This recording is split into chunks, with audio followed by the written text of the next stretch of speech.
Hey guys, LevelCap here. Today I've got some gameplay of the new Battlefield 4 Naval Strike map called Lost Island. This is one of the smaller maps of the 4 new maps, and it's certainly the most tropical looking. One of the main features is a crashed passenger jet in the center of the map. This is often a key location, especially if you're playing something like obliteration mode.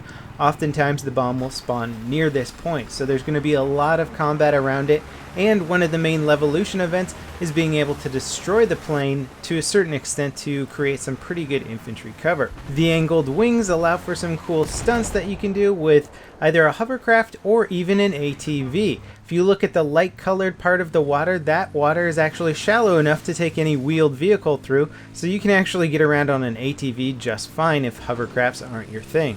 To trigger the Levolution event, you will find some gasoline below one of the broken wings here. Detonating it with a grenade or blowtorch will set it on fire.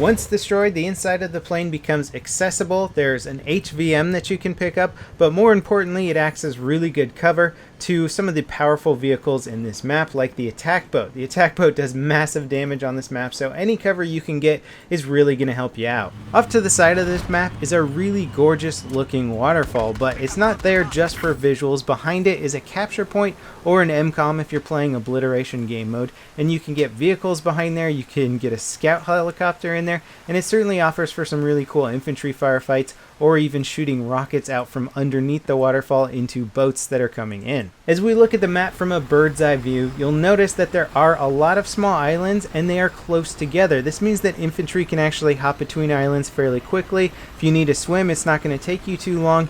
And it also means that boats certainly aren't going to be as big of an advantage as you might think. Hiding in the islands, locking on with javelins and RPGs is going to be very easy to do, and boats are going to have to be fast and nimble to avoid getting destroyed. It's easy to see that the level designers had a bit of fun with this map, creating some rock formations that go over water, some larger rocks, and just some really good looking landscape in general. You might think that a tropical map like this may lack certain forms of destructibility, but every single tree seems to be able to come down. There's lots of shacks and huts that are completely destructible, and some little land bridges that are really fun to blow up or just drive through with a boat.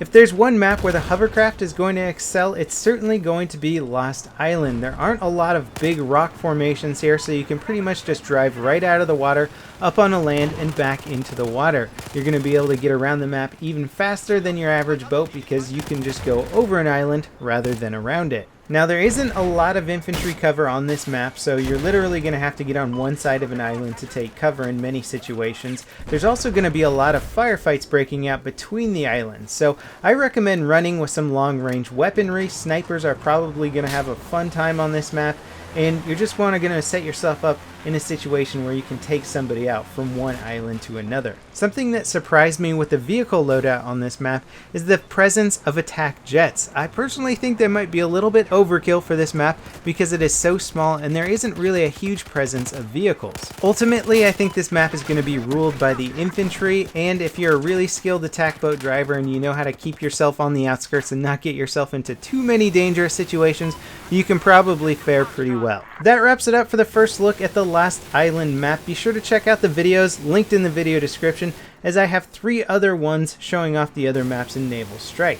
As always guys, thanks for watching, and I'll see you next time. This is LevelCap signing out.